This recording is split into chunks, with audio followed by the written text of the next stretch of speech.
Kas sõnaühend iOS on teile tuttav?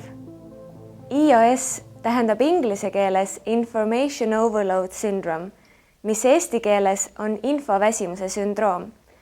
Oleme nüüdseks loonud maailma, kus on 300 eksabaiti inimtekkelist informatsiooni. See on 3 20 nulliga. Infoväsimuse sündroomi puhul vajab inimene rohkem aega, et informatsioonist aru saada. Ta ei suuda keskenduda konkreetsele ülesandele ja ta ei suuda eristada olulist infot ebaolulisest.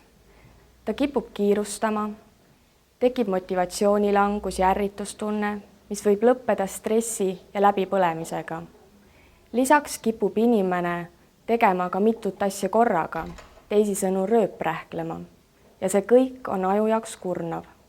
Teadlaste sõnul on inimesed väga halvad rööprähklejad. Me ei suuda tegeleda paralleelselt mitme asjaga korraga, nii nagu arvutiooperatsioonisüsteem.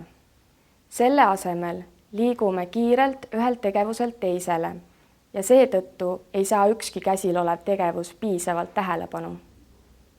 On tuvastatud, et mitut asja korraga tehes langeb meie produktiivsus rohkem kui poole võrra ja aja jooksul väheneb meie intelligentsustase. Unustage 1 päevaks nädalas Facebook, säutsud ja uued Instagrami pildid. Tehke sellest endale pikaajaline plaan ja uskuge, tulemused on hämmastavad.